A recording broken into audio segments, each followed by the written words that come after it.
Hello friends, welcome to our channel ভারতীয় football. আজকের ভিডিওটি মেনলি ম্যাচ রিভিউ নিয়ে। কালকে দুটো খুব ইম্পর্টেন্ট ম্যাচ ঘটে যায়। প্রথম খেলাটি হয় দুপুর 2:45 মোহামেডানের সঙ্গে রেলওয়ে এফসির কলকাতা লিগের খেলা, এবং দ্বিতীয় খেলাটি আমাদের ভারতীয় ন্যাশনাল ফুটবল টিমের ফ্রেন্ডলি ম্যাচ নেপালের বিরুদ্ধে।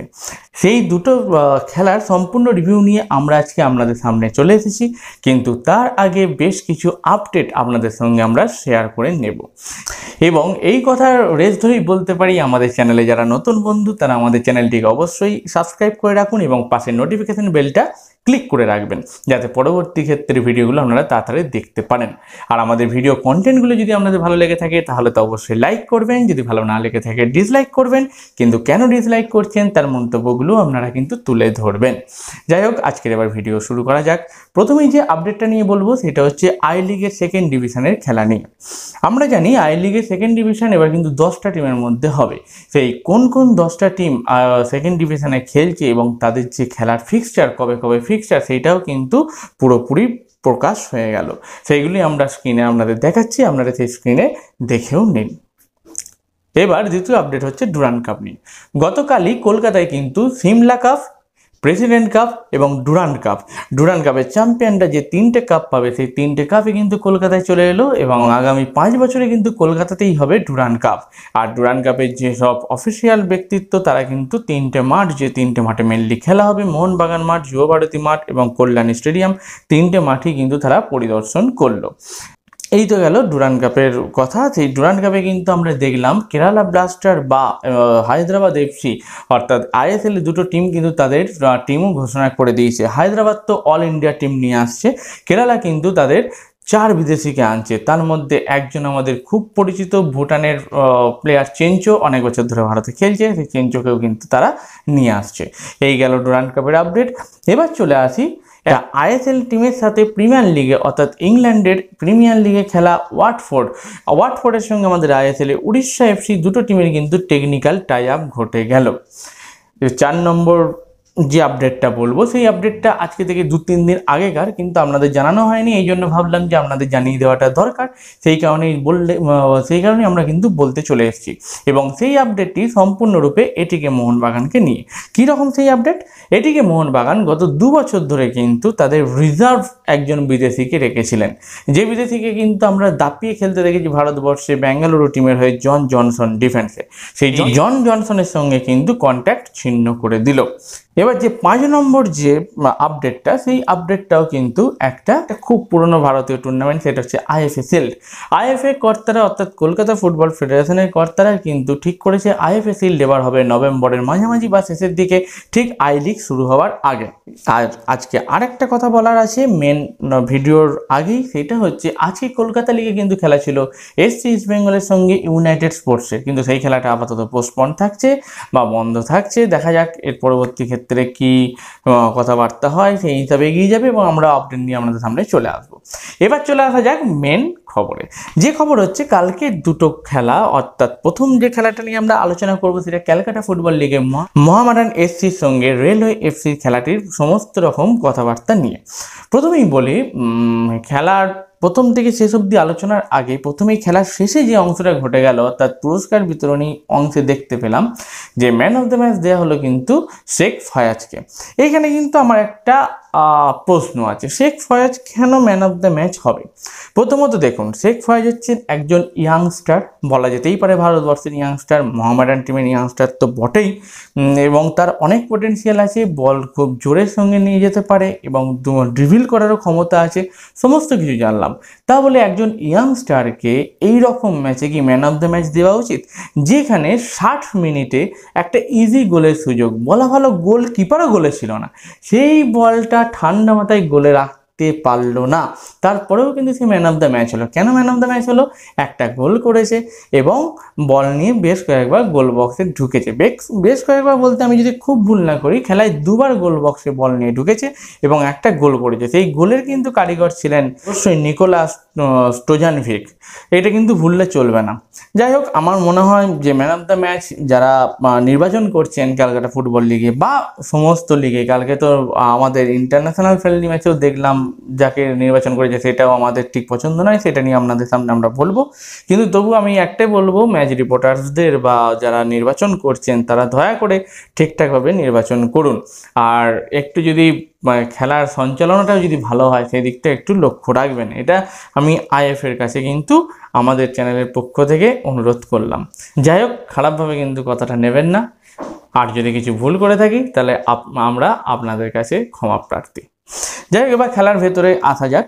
কালকে কিন্তু টোটাল খেলাটাই একদম কিন্তু মন ভালো করে দিয়েছে এবং চোখকে আরাম দিয়েছে কিন্তু নিকোলাস স্টোজানভিকের খেলা। সার্বিয়ান প্লেয়ার নিকোলাস স্টোজানভিক ভারত একাদশের সঙ্গে যে খেলাটা মোহামেডানের ফ্রেন্ডলি ম্যাচ ছিল, সেইখানেও দেখেছিলাম শেষ 20 মিনিট কিন্তু নিকোলাস স্টোজানভিক তার নিজের ঝলক দেখিয়েছিল এবং সেই নিকোলাস স্টোজানভিকই কালকে কিন্তু গোটা খেলাটা পুরো মাঠ নিজে খেলেছে। এবং আপনারা 2-3 বার লক্ষ্য করবেন এত সুন্দর ডচ করেছে যে রেলওয়ে এফসি 2-3 জন প্লেয়ারকে কিন্তু অসাধারণভাবে কাটিয়েছে এবং কি এমনভাবে বল নিয়ে ঢুকে যাচ্ছে রেলওয়ে এফসি বিদেশি প্লেয়ার পর্যন্ত কিন্তু তাকে মারতে বাধ্য হয়েছে, কিন্তু মেরেও তাকে থামানো যায়নি। আর আমাদের কথা যদি বা মনে করেন যে আমরা ঠিকঠাক হয়তো বিশ্লেষণ করতে পারি, তাহলে আমাদের বিশ্লেষণের মধ্য দিয়ে নিকোলাস স্টোজানভিককেই কিন্তু কালকে ম্যান অফ দ্য ম্যাচ দেওয়া উচিত ছিল। যাই হোক, কালকে খেলায় 2খানা গোল হয়েছে মোহামেডানের পক্ষে, একটা করেছে শেখ ফয়াজ এবং আরেকটা করেছে আজহারউদ্দিন মল্লিক। এবং দুটো প্লেয়ারকেই আমরা বলেছিলাম আগের দিন যে এরা দুজন এত ভালো খেলছে, দুজনকে সামনে রেখে কিন্তু মোহামেডান তাদের টিম গোছাবে। ঠিক সেইভাবেই দেখলাম যে কালকে কোচও কিন্তু অ্যান্ড্রে সেন্নে সব একইভাবে আমাদের কথা অনুযায়ী কিন্তু তিনি টিমটা গুছিয়েছিলেন এবং তার ফলাফল আমরা হাতে নাতে পেলাম।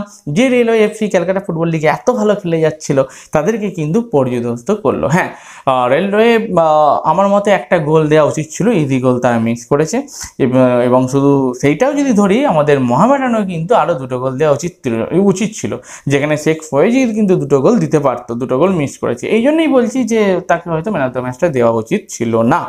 যাই হোক, সামনে মোহামেডানের খেলা দেখবো ডুরান্ড কাপে, দেখা যাক সেটা কেমন হয়। আমরা তো আশা রাখতে পারি কলকাতা ফুটবল লিগের সাথে সাথে যেন ডুরান্ড কাপটা মোহামেডানের ঘরে আসে। এই নিয়ে আজকে আমাদের প্রথম যে ম্যাচ রিভিউ, সেই রিভিউটা কমপ্লিট করছি। এবার চলে আসা যাক দ্বিতীয় ম্যাচ রিভিউ নিয়ে। যে খেলাটি কালকে ইন্টারন্যাশনাল ফ্রেন্ডলি হিসাবে ইন্ডিয়ার ন্যাশনাল টিম খেললো নেপালের ন্যাশনাল টিমের বিরুদ্ধে এবং আমাদের ন্যাশনাল টিম কিন্তু ফুল টিম নিয়ে মাঠে নেমেছিল, যেখানে দেখেছিলাম প্রথম থেকে 3 জন ফরওয়ার্ড লাইনে আছে। সুনীল ছেত্রী তো আসেনি, তার সঙ্গে ডান দিক দিয়ে আছেন মনবীর সিং এবং বাঁ দিক দিয়ে যাচ্ছেন লিস্টন কোলাসো। এবং তার সঙ্গে দেখি মাঠেও কিন্তু 3 জন এই মুহূর্তে সেরা প্লেয়ার খেলেছেন। সে হচ্ছে ব্র্যান্ডন ফার্নান্ডেজ খেলেছেন, মার্টিন্স খেলেছেন, গ্লেন মার্টিন্স খেলেছেন এবং সুরেশ ওয়াংঝাং খেলেছেন। সেহেতু আমরা দেখছি কি মেন ফরওয়ার্ড লাইনে আমরা যদি উইঙ্গারকে বা মিডফিল্ডকেও যদি ফরওয়ার্ড হিসেবে ধরি, মেন যে 6 জন প্লেয়ার এই মুহূর্তে ভারতবর্ষে, সেই 6 জনই কিন্তু খেলেছে। হ্যাঁ, আপনারা হয়তো বলবেন আপুয়ার কথা, কিন্তু আপুয়ের বয়স এখন কম, সেহেতু তাকে কিন্তু এখন ফার্স্ট লিস্টে আমি অন্ততপক্ষে ধরছি না। যাই হোক না কেন, এই 6 জন অর্থাৎ মেন ফ্রন্টের 6 জন প্লেয়ারকে নিয়েও কিন্তু নেপালের গোল বক্সে আমরা গোল ঢোকাতে পারিনি। উপরন্তু 36 মিনিটে কিন্তু গোল খেয়ে যায়। এই গোলটা খায় কিন্তু খুব বাজেভাবে। এবং এটুকু বলতে পারি যে আমাদের টিমটার মধ্যে বা ভারতীয় টিমটার মধ্যে এখনও হয়তো একে অন্যের সঙ্গে ঠিকঠাকভাবে মিল ঘটতে পারেনি।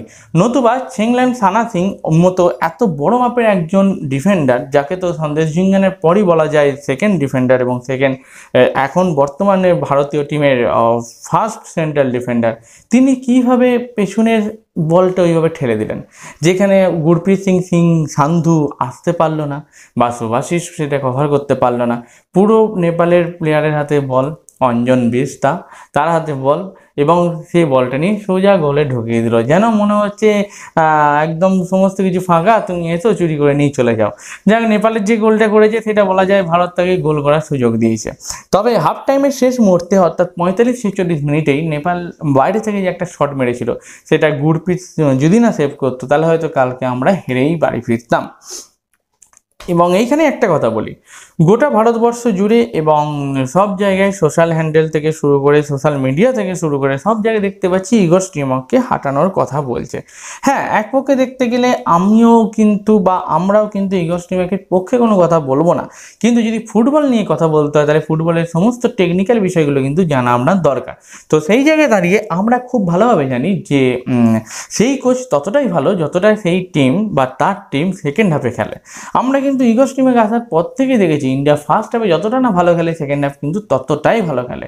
এবং বর্তমানে বেশ কিছু ইন্ডিয়ান ফলোয়ার্সরা বা ইন্ডিয়ান ফ্যানরা দেখছি যে ইন্ডিয়ার আগের যে কোচ অর্থাৎ কনস্ট্যান্টাইন তাকে নিয়ে অনেক কথা বলছেন, কিন্তু একটু একটু আপনারা হিসাব করে দেখবেন কনস্ট্যান্টাইন কিন্তু প্রথম হাফটা খেলতো ভালো, সেকেন্ড হাফ কিন্তু ভালো খেলতো না। মানে কি, আমাদের কিন্তু অন্য কোনো ফরমেশন বা আমাদের কিন্তু যদি বলি না যে প্রথম প্ল্যানটা যদি ফেল হয় তাহলে সেকেন্ড প্ল্যান বা মানে B plan, C plan, D plan ইত্যাদি ইত্যাদি অ্যাপ্লাই করতে হয়, সেইগুলো কিন্তু কনস্ট্যান্টাইনের হাতে মোটেও নেই। আপনারা খুব লক্ষ্য করে দেখবেন প্রথম বল কিক অফ থেকে শুরু করেই সবাই এগিয়ে যাও, যদি একটা গোল হয়ে যায় মিটে গেল, বন্ধ, পুরো 11 জন ডিফেন্স।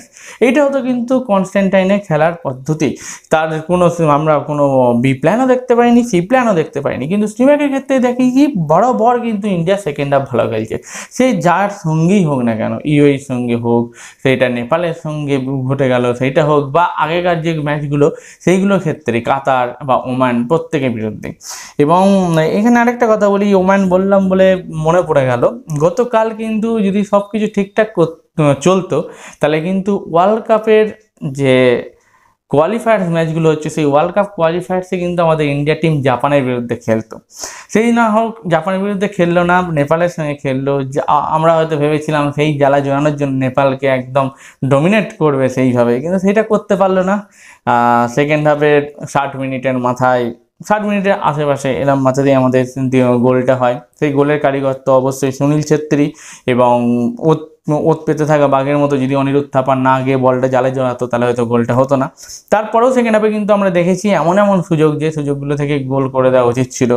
একদম ইজি তো বল মিস করলো রহিম আলী, যাকে কিন্তু এই ম্যাচেতেও দিয়ে দেওয়া হলো ম্যান অফ দ্য ম্যাচ। এটা বুঝলাম না কেন রহিম আলীকে ম্যান অফ দ্য ম্যাচ দিলে। এরকম গোল মিস করার পর আপনি যদি ম্যান অফ দ্য ম্যাচ হন তাহলে আপনার খেলার তাগিদটা কী করে বাড়বে সেটা একটু বোঝার দরকার, যারা ম্যান অফ দ্য ম্যাচ দিচ্ছেন, প্রাইজ দিচ্ছেন, ডিস্ট্রিবিউটার ইত্যাদি ইত্যাদি।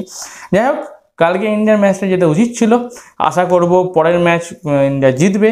এবং স্টিমাকের ইগর স্টিমাক, আমাদের কোচ ইগর স্টিমাকের কাছেও আমাদের একটা অনুরোধ যে আমাদের প্লেয়ারদের একটু মোটিভেট করুন। দেখুন, আপনার প্ল্যান বি রেডি আছে, প্ল্যান সি রেডি আছে, সেকেন্ড হাফ সেই উদ্বুদ্ধ হয়ে আমাদের প্লেয়াররা খেলছে, সব মানলাম, কিন্তু প্রথম হাফটা একটু ভালো খেলা হোক।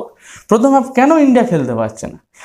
এতদিন হয়ে গেল, মোটামুটি একই প্লেয়ার খেলছে এখন বলা চলে, তো তাদের নিজেদের মধ্যে কেন আন্ডারস্ট্যান্ডিং এখন অবধি ঠিক হলো না? এত কেন ভুল পাস, এত কেন মিস আন্ডারস্ট্যান্ডিং? 4 নম্বর 3 নম্বর পাস, 4 নম্বর পাস ঠিক হচ্ছে না, কেন হচ্ছে না? যাই হোক, আমরা আশা করব খুব তাড়াতাড়ি এগুলো সমস্ত কিছু ঠিক হবে। এবং 5 তারিখে আবার সেকেন্ড ফ্রেন্ডলি ম্যাচ আছে, তার আগে হয়তো আমরা আবার ভিডিও নিয়ে আসবো এই সংক্রান্ত। এবং ম্যাচের পর হয়তো আর এই কথাগুলো আমাদের রিপিট করতে হবে না, সেই ম্যাচে আমরা হয়তো খুব ভালোভাবে জয়লাভ করব। এই বলে আজকের ভিডিও আমরা শেষ করছি। টাটা।